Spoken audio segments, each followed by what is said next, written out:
오늘 하루를 마무리하며 자리에 눕는 순간 마음이 고요해져야 하는데 오히려 더 복잡해질 때가 많습니다. 머릿속에서는 낮에 있었던 일들이 꼬리를 물고 이어집니다. 누군가의 무심한 한마디, 풀리지 않은 걱정, 후회가 남는 행동들까지 하나씩 떠올라 마음을 짓누르지요. 몸은 분명히 지쳐 있는데 마음은 도리어 불타는 것 같아 쉽게 잠들 수 없을 때가 있지 않습니까? 부처님께서는 이런 사람의 마음을 오래전부터 꿰뚫어 보셨습니다. 그분은 말씀하셨습니다. 모든 괴로움은 마음에서 비롯된다.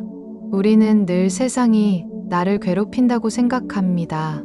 하지만 사실 괴로움은 바깥에서 들어오는 것이 아니라 내 마음이 그것을 괴로움으로 해석하고 품기 때문에 생겨나는 것입니다. 같은 상황에서도 누군가는 웃으며 넘기고 누군가는 깊은 상처를 받지 않습니까?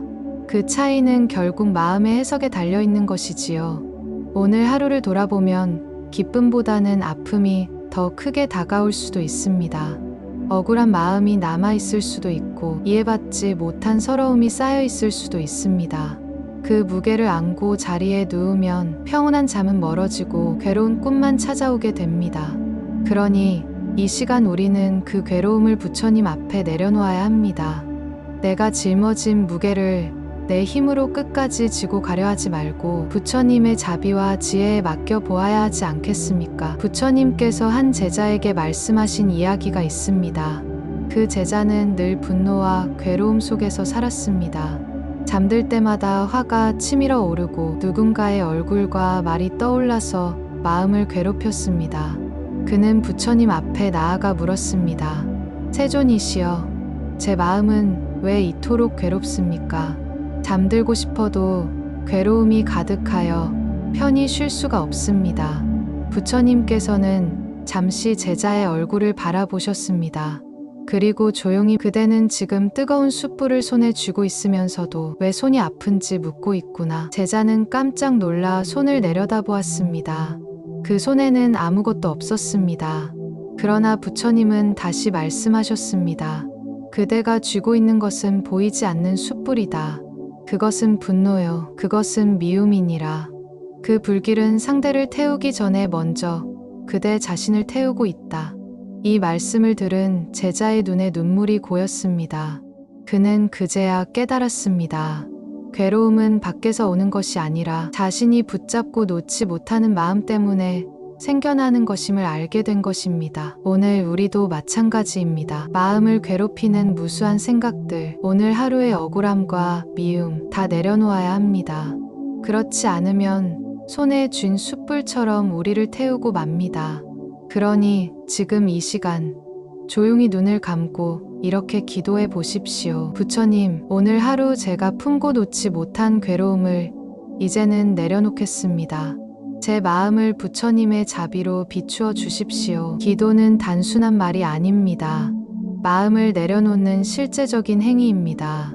기도 속에서 우리는 붙잡고 있던 괴로움을 내려놓고 부처님의 자비로운 품 안으로 들어가게 됩니다. 그 순간 마음은 한결 가벼워지고 몸도 편안해집니다.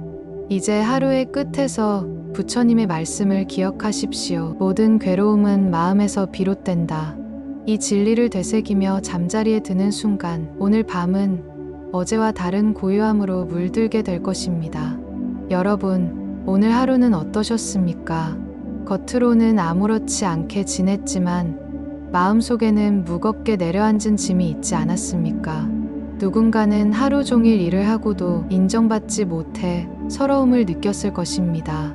누군가는 가족을 위해 애쓰면서도 돌아오는 건 무심한 말뿐이라 가슴이 허전했을지도 모릅니다. 어쩌면 누구에게도 말하지 못하는 깊은 외로움과 근심이 마음속을 채우고 있을 수도 있습니다. 사람들은 강해야 한다고 말합니다. 괜찮아. 다 잘 될 거야. 이 말로 스스로를 다독여 보지만 괜찮다는 말 속에 쌓여 있는 것은 사실 괜찮지 못한 수많은 상처와 피로가 아니겠습니까? 그 무게를 안고 잠자리에 들면 마음은 답답해지고 숨결은 무거워집니다. 잠이 들어도 깊은 쉼은 오지 않고 꿈속마저 괴로움이 따라다니지요. 부처님은 이런 인간의 마음을 누구보다 잘 아셨습니다. 그분은 말씀하셨습니다. 집착을 놓는 것이 곧 자유다. 우리가 괴로운 이유는 사실 단순합니다. 놓지 못하기 때문입니다. 자존심을 놓지 못하고 억울함을 놓지 못하고 채워지지 않은 욕망을 놓지 못하니 그 무게가 우리를 짓누르는 것입니다. 한 제자가 있었습니다. 그는 늘 다른 이들과 비교하며 살았습니다. 남들은 더 많이 갖고 더 인정받는 것처럼 보였습니다. 그때마다 그는 괴로워하며 부처님께 하소연했습니다. 세존이시여, 왜 제 삶은 이리도 고단하고 억울합니까? 왜 저는 이렇게 부족합니까? 그때 부처님은 제자를 조용히 물가로 데리고 가셨습니다. 맑은 물결이 잔잔히 흘러가는 연못이었습니다. 부처님은 손에 작은 돌멩이를 쥐어주시며 말씀하셨습니다. 그대여, 이 돌을 가만히 쥐고 있어 보아라. 제자는 돌을 쥐고 한참을 서 있었습니다. 처음에는 별것 아니라고 생각했지만 시간이 지날수록 손이 아프고 어깨가 무거워졌습니다. 얼굴에는 땀이 맺히고 팔은 떨리기 시작했습니다. 그 모습을 지켜보시던 부처님은 말씀하셨습니다. 그대의 괴로움이 바로 이것과 같다. 손에 쥔 돌은 작지만 쥔 채로 버티면 무거워지고 결국 그대의 몸을 해친다. 내려놓으면 아무 일도 아니다. 그제야 제자는 깨달았습니다. 내가 안고 있는 괴로움은 돌멩이와 같다는 것을, 쥐고 있기에 무겁지 내려놓으면 아무 일도 아니라는 것을 알게 된 것이지요. 오늘 우리도 하루를 마무리하며 수많은 돌멩이를 안고 있지 않습니까? 누군가에게 들었던 서운한 말, 끝내지 못한 일, 이루지 못한 바람, 그 작은 돌멩이들이 모여 우리의 가슴을 짓누르고 있습니다. 그러나 기도는 그 돌을 내려놓는 순간입니다. 기도 속에서 우리는 부처님께 이렇게 고백할 수 있습니다. 부처님, 오늘 하루 제가 붙잡고 있던 무게를 이제는 내려놓겠습니다. 제 손이 아니라 부처님의 손에 맡기겠습니다. 기도는 단순한 말이 아닙니다. 실제로 마음의 작용을 바꾸는 힘입니다. 내가 쥐고 있던 괴로움의 돌멩이를 놓아버리면 내 몸과 마음은 자유로워집니다. 그리고 그 자유가 오늘 밤 우리의 잠자리를 평온하게 만듭니다. 부처님께서는 또 이렇게 말씀하셨습니다. 강물이 흘러가듯 그대의 괴로움도 흘러가리라. 흘러가는 물을 붙잡으려 하면 손만 젖을 뿐입니다. 괴로움 또한 붙잡으려 하지 말고 흘려보내야 합니다. 그때 비로소 우리는 자유로워집니다. 오늘 하루를 돌아보며 여러분도 마음속에 이렇게 기도해 보십시오. 부처님, 제가 짊어진 무게를 내려놓습니다. 오늘의 괴로움은 오늘로 마무리하고 내일은 새로운 마음으로 시작하겠습니다. 이 다짐은 단순한 소망이 아니라 실제로 내일의 삶을 바꾸는 힘이 됩니다. 여러분, 이제 마음속 돌멩이를 놓아주십시오. 그 돌멩이는 사실 아무 힘도 없습니다. 쥐고 있는 내가 그것을 괴로움으로 만들고 있을 뿐이지요. 부처님 앞에 그 돌멩이를 내려놓는 순간 우리 마음은 한결 가벼워지고 몸은 편안히 잠들 준비를 하게 될 것입니다. 살아가는 동안 우리는 수억 많은 상처를 받습니다. 누군가의 무심한 말, 차가운 시선, 또 스스로를 탓하는 마음까지. 상처는 늘 우리 곁에 그림자처럼 따라다니지요. 겉으로는 아무렇지 않은 듯 웃어 보이지만 마음속 깊은 곳에는 쉽게 지워지지 않는 흉터가 남아있지 않습니까? 부처님은 이런 인간의 내면을 누구보다 잘 이해하셨습니다. 그분은 말씀하셨습니다. 분노는 불과 같아 먼저 자신을 태운다. 누군가에게 화가 나고 원망이 치밀어 오를 때 우리는 그 불길이 상대를 향한다고 생각합니다. 하지만 사실 그 불길은 가장 먼저 나 자신을 태우고 있는 것이지요. 내 마음을 불태우고 내 몸을 지치게 하며 결국 내 삶 전체를 어둡게 만드는 것입니다. 어느 날 한 제자가 부처님께 물었습니다. 세존이시여, 저는 늘 상처가 떠오릅니다. 누군가의 말이 마음을 찌르고 그 상처가 사라지지 않습니다. 잊고 싶어도 자꾸만 되새기고 그때마다 화가 치밀어 오릅니다. 어떻게 하면 이 고통에서 벗어날 수 있겠습니까? 부처님은 제자를 잠시 바라보시더니 연못가로 데리고 가셨습니다. 고요한 물 위에 연꽃이 피어 있었고 바람 한 점 없는 아침이었습니다. 부처님은 작은 돌멩이를 하나 집어들고 연못에 던지셨습니다. 돌이 떨어지자 물결이 일었지만 곧 다시 고요를 되찾았습니다. 부처님은 말씀하셨습니다. 이 물결을 보아라.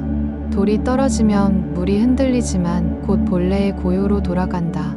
그대의 마음도 본래는 이와 같다. 상처와 분노는 잠시의 흔들림일 뿐 본래의 마음은 고요하다. 그러나 제자는 고개를 저었습니다. 세존이시여, 제 마음은 저 연못처럼 곧바로 고요해지지 않습니다. 상처받은 말과 행동이 떠오르면 마음이 불길처럼 타올라 도저히 가라앉지 않습니다. 그때 부처님은 부드럽게 웃으시며 말씀하셨습니다. 그대여, 손에 뜨거운 숯불을 하나 들어보아라. 제자는 근처에 있던 작은 숯덩이를 집어들었습니다. 부처님이 다시 물으셨습니다. 이 숯불을 던지기 전에 누구의 손이 먼저 타겠는가? 제자는 대답했습니다. 저의 손이 먼저 탑니다. 부처님은 고개를 끄덕이며 말씀하셨습니다. 그렇 분노도 이와 같다. 그대가 분노를 붙들고 있는 한 그 불길은 상대를 태우기 전에 먼저 그대 자신을 태우느니라. 제자는 눈시울이 붉어졌습니다. 그는 그제야 깨달았습니다. 상처를 준 사람이 문제인 줄 알았지만 사실 그 상처를 붙들고 놓지 못하는 자신의 마음이 문제였다는 것을. 우리 또한 마찬가지입니다. 누군가의 말이나 행동 때문에 괴로운 것 같지만 사실은 그 말과 행동을 마음속에서 수십 번 되새기며 스스로 불길을 키우고 있는 것이지요. 상처는 억누른다고 사라지지 않습니다. 오히려 더 깊숙이 스며들어 우리의 마음을 더욱 무겁게 만듭니다. 그러니 기도는 필요합니다. 기도는 그 상처를 억누르는 것이 아니라 있는 그대로 바라보고 내려놓는 힘이 됩니다. 기도 속에서 우리는 이렇게 고백할 수 있습니다. 부처님, 제가 붙잡고 있는 상처를 이제는 내려놓겠습니다. 그 아픔을 흘려보내고 제 마음을 고요로 되돌려 주십시오. 기도는 마음의 약입니다. 상처를 완전히 없애주는 것은 아니지만 그 상처가 더 이상 나를 지배하지 못하도록 만드는 힘이지요. 기도할 때 마음은 점점 차분해지고 불타던 가슴이 서서히 식어갑니다. 그 과정 속에서 우리는 스스로를 치유하게 됩니다. 부처님은 또 이렇게 말씀하셨습니다. 미움은 미움으로 사라지지 않는다. 오직 자비로서만 사라진다. 이 말씀은 상처를 치유하는 또 하나의 길을 알려줍니다. 상처 준 이를 미워하기보다 그 사람도 고통 속에 있음을 이해하는 마음. 그 마음이 바로 자비입니다. 자비의 마음을 낼 때 상처는 더 이상 나를 불태우는 불길이 아니라 자비를 배우게 하는 스승이 됩니다. 오늘 밤 여러분은 기도를 통해 상처를 내려놓을 수 있습니다. 눈을 감고 호흡을 가다듬으며 이렇게 기도해 보십시오. 부처님, 제 마음속 불길을 꺼 주십시오. 제가 붙잡고 있는 아픔을 내려놓고 고요 속에 머물게 하여 주십시오. 그 순간 불타던 마음은 잦아들고 고요한 연못처럼 잔잔함을 되찾을 것입니다. 그리고 우리는 부처님의 자비로운 미소를 느끼며 잠들 수 있을 것입니다. 세상에서 가장 간절한 기도는 무엇일까요? 부모라면 누구나 알지 않습니까? 자식을 위한 기도입니다. 자식이 잘 되기를, 병 없이 건강하기를, 평생 고통 없이 살아가기를 바라는 마음. 그 마음만큼 절실한 것이 어디에 있겠습니까? 옛날에 한 어머니가 있었습니다. 그녀는 밤마다 부처님 앞에 엎드려 기도했습니다. 부처님, 제 아이가 제 길을 바로 걷게 하소서. 잘못된 길로 빠지지 않게 지켜주소서. 그 기도는 단순한 말이 아니었습니다. 눈물과 숨결이 섞인 간절한 염원이었지요. 세상 어떤 보물보다 귀한 자식을 위해 올린 정성은 그대로 하늘과 땅을 울리는 소리였습니다. 부처님은 이런 부모의 마음을 깊이 헤아리셨습니다. 그분은 말씀하셨습니다.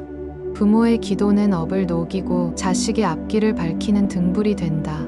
업이란 과거의 생각과 말과 행동이 남긴 흔적이지요. 그 흔적이 때로는 자식을 무겁게 짓누르기도 합니다. 그러나 부모가 정성스레 올리는 기도는 그 업의 어두운 매듭을 풀어내는 힘이 됩니다. 이것이 바로 업장소멸의 기도입니다. 기도는 허공으로 흩어지는 소리가 아닙니다. 기도는 마음의 울림이고 그 울림은 반드시 인연을 따라 전해집니다. 자식을 향한 부모의 기도는 보이지 않는 힘이 되어 자식의 삶을 지탱하는 기둥이 되지 않겠습니까?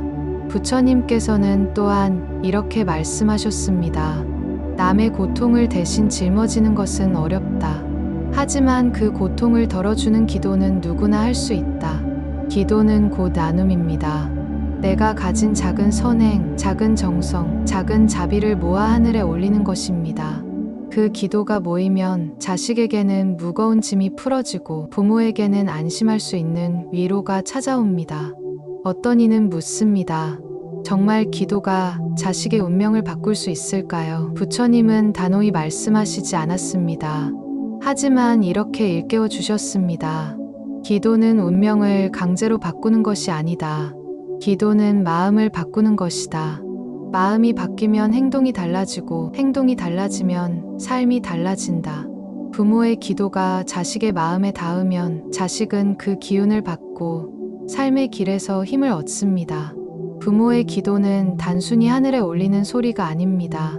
기도는 부모 자신을 변화시킵니다. 기도하는 동안 부모는 자식을 원망하지 않습니다. 기도하는 동안 부모는 자식을 걱정만 하지 않습니다.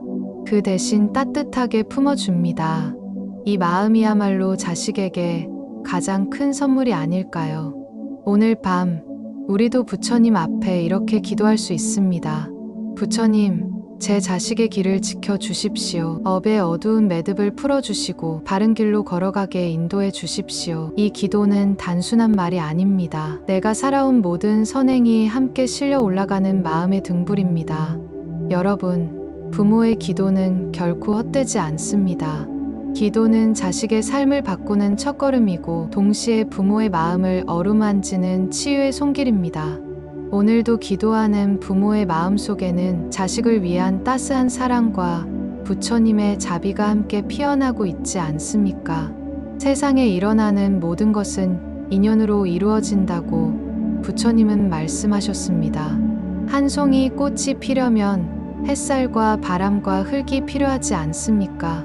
그 모든 조건이 하나라도 빠지면 꽃은 피지 못합니다. 인생 또한 마찬가지입니다. 우리가 걷는 길에는 수많은 인연이 모여 있습니다. 그 인연 하나하나가 모여 오늘의 나를 만들었지요. 그렇다면 부모의 기도는 어떤 인연을 만들어낼까요? 부처님은 제자들에게 이렇게 일러주셨습니다. 기도는 씨앗을 심는 것과 같다. 땅속 깊이 심어진 씨앗은 보이지 않지만 반드시 싹을 틔운다. 부모가 자식을 위해 올린 기도는 보이지 않는 씨앗이 되어 자식의 마음과 삶에 뿌리를 내립니다. 이 씨앗은 곧 자식의 삶에 새로운 변화를 가져옵니다. 자식이 슬픔에 빠질 때 갑자기 마음속에 작은 용기가 솟아나기도 하고 자식이 잘못된 길 앞에 설 때 설명할 수 없는 힘이 그 발걸음을 멈추게 하기도 합니다. 그것은 바로 부모의 기도로 심어진 씨앗이 싹을 틔운 순간이지요. 한 제자가 있었습니다. 그는 성격이 거칠고 화를 참지 못했습니다. 스스로도 바꾸고 싶어 했지만 늘 실패했습니다. 어느 날 그는 부처님 앞에 와서 울며 고백했습니다. 세존이시여, 제 분노가 제 인생을 망치고 있습니다. 저를 위해 기도해 주십시오. 부처님은 조용히 그를 바라보며 말씀하셨습니다. 너를 위해 가장 깊이 기도하는 이는 바로 너의 어머니이다. 그 기도가 너를 붙들고 있다. 그러나 그 기도가 길을 열어줄 뿐, 그 길을 걷는 것은 결국 너 자신이다. 제자는 그제야 깨달았습니다. 부모의 기도는 내 인생을 대신 살아주는 것이 아니라 내가 바른 길을 걸어갈 수 있도록 길을 밝혀주는 빛이라는 것을요. 여러분, 부모의 기도는 눈에 보이지 않는 손과도 같습니다. 자식이 넘어질 때 뒤에서 붙들어주고 자식이 길을 잃을 때 바람처럼 등을 밀어주는 손말입니다. 기도는 운명을 억지로 바꾸지 않습니다. 하지만 그 기도는 자식이 스스로 옳은 길을 선택할 수 있는 용기를 키워줍니다. 우리가 자식에게 남길 수 있는 가장 큰 유산은 무엇일까요? 돈입니까? 명예입니까? 아닙니다. 그 모든 것보다 귀한 유산은 부모의 기도입니다. 그 기도가 인연이 되어 자식의 앞길을 비추고 삶의 굽이진 길에서 길을 잃지 않도록 지켜주는 힘이 되지 않겠습니까? 여러분, 자식이 부모의 기도를 언제 느낄까요? 어쩌면 평생 모르고 지나칠 수도 있습니다. 하지만 삶의 어느 순간 설명할 수 없는 힘이 자신을 지켜주고 있다는 걸 깨닫게 되지 않겠습니까? 옛날 한 젊은이가 있었습니다. 그는 늘 세상을 원망하며 살았습니다. 가난과 병, 그리고 뜻대로 풀리지 않는 인생 때문에 마음이 늘 어둡고 괴로웠지요. 그러던 어느 날 그는 큰 사고를 당할 뻔했습니다. 달려오는 수레가 그를 덮치려는 순간 이상하게도 발걸음이 멈추며 간신히 피할 수 있었습니다. 그 순간 그는 알 수 없는 힘이 자신을 감싸고 있음을 느꼈습니다. 집에 돌아온 그는 어머니에게 그 일을 털어놓았습니다. 그러자 어머니는 조용히 미소를 지으며 말했습니다. 얘야, 그날도 새벽에 내 이름을 부르며 부처님께 기도했단다. 젊은이는 그제야 깨달았습니다. 자신을 지켜준 힘은 우연이 아니라 어머니의 기도였음을요. 부처님은 이 이야기를 들려주며 말씀하셨습니다. 부모의 기도는 보이지 않지만 반드시 전해진다. 그것은 자식의 삶 속에 스며들어 위기를 막아주고 올바른 길로 인도하는 바람이 된다. 여러분, 우리 삶에도 이런 순간 있지 않습니까? 넘어질 듯한 순간에도 누군가의 마음이 나를 붙잡아준 듯한 경험 말입니다. 그것이 바로 부모의 기도의 힘입니다. 기도는 단지 소리가 아닙니다. 기도는 마음의 울림입니다. 그 울림은 보이지 않는 강물처럼 흘러가 자식의 삶에 스며듭니다. 자식이 그 힘을 알아차리지 못해도 괜찮습니다. 언젠가는 그 힘을 느끼고 그 힘이 있었기에 자신이 살아올 수 있었다는 것을 고백하게 되겠지요. 부모의 기도는 자식에게 등불입니다. 어두운 길을 걷더라도 그 기도가 있기에 길을 잃지 않고 나아갈 수 있습니다. 자식은 그 빛을 보지 못할 수도 있습니다. 하지만 언젠가는 알게 됩니다. 그 빛이 늘 곁에 있었다는 것을, 그 빛이 부모의 기도였다는 것을 말입니다. 부처님께서는 늘 자비를 말씀하셨습니다. 자비란 단순히 남을 불쌍히 여기는 마음이 아닙니다. 자비란 남의 고통을 내 고통처럼 여기고 그 고통을 덜어주기 위해 내가 먼저 손을 내미는 마음이지요. 이 자비의 마음은 부처님의 가르침의 근본입니다. 그렇다면 부모의 기도는 어떤 마음입니까? 부모의 기도야말로 가장 순수한 자비의 실천입니다. 내가 배고픈 것은 참을 수 있어도 자식이 굶는 것은 참지 못하고, 내가 아픈 것은 견딜 수 있어도 자식이 고통받는 것은 차마 바라볼 수 없는 마음, 그 마음이 바로 자비 아닐까요? 부처님께서는 제자들에게 이런 말씀을 남기셨습니다. 부모의 기도는 나의 자비와 하나로 흐른다. 즉, 부모가 자식을 위해 올린 기도는 곧 부처님의 자비와 연결되어 더 큰 힘이 됩니다. 그렇기에 부모의 기도는 허공으로 흩어지지 않고 반드시 자식에게 닿습니다. 옛날 한 어머니가 있었습니다. 그녀는 어린 아들을 위해 매일 새벽마다 절을 올리며 기도했습니다. 부처님, 제 아들이 바른 길을 걸을 수 있도록 도와주소서. 저 아이의 업을 소멸시켜 주시고 이생이 평안하길 바라옵니다. 어머니의 기도는 단순한 바람이 아니었습니다. 그 기도에는 자기 자신을 내어주는 희생과도 같은 마음이 담겨 있었지요. 부처님께서는 그 어머니의 이야기를 들으시며 제자들에게 이렇게 말씀하셨습니다. 부모의 기도는 업의 무게를 덜어내는 힘이 된다. 그 기도는 단순히 자식에게만 전해지는 것이 아니라 기도하는 부모 자신에게도 자비의 빛이 된다. 여러분, 부모의 눈빛을 떠올려 보십시오. 기도하는 부모의 눈빛은 마치 부처님의 눈빛과 같습니다. 그 안에는 따뜻함이 있고 연민이 있고 끝없는 사랑이 있습니다. 그 눈빛이 자식을 지켜주고 그 기도가 자식의 길을 밝히는 힘이 됩니다. 기도는 단지 한순간의 행위로 끝나지 않습니다. 기도는 부모와 부처님의 마음이 이어지는 다리입니다. 그 다리를 건너는 순간 부모의 사랑은 부처님의 자비와 하나가 되어 자식을 감싸 안습니다. 그래서 부모의 기도는 단순한 소망이 아니라 업을 녹이고 삶을 변화시키는 진리의 힘으로 작용하는 것이지요. 여러분, 부모의 기도는 자식을 위한 것만이 아닙니다. 기도는 부모 자신을 바꾸는 길이기도 합니다. 기도하는 동안 부모의 마음속 걱정과 두려움이 녹아내리고 상처가 치유됩니다. 부처님께서는 이렇게 말씀하셨습니다. 기도는 남을 위한 것이면서 동시에 나를 위한 것이다. 기도는 나의 업을 씻고 내 마음을 맑히는 물줄기와 같다. 부모가 자식을 위해 기도하면 그 기도는 자식에게 힘을 주는 동시에 부모의 마음에도 평안을 가져옵니다. 기도 속에서 부모는 원망하지 않습니다. 기도 속에서 부모는 미움에 머물지 않습니다. 그 대신 자식을 향한 사랑과 자비를 키웁니다. 그 순간 부모 자신도 변합니다. 기도는 자식을 위해 시작했지만 결국 부모의 마음까지 새롭게 바꾸는 길이 됩니다. 옛날 한 아버지가 있었습니다.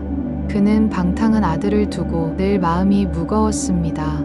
아들이 밤늦게까지 술과 친구에 빠져 살아가니 걱정이 그칠 날이 없었지요. 그는 어느 날부터 부처님 앞에 매일 기도를 올렸습니다.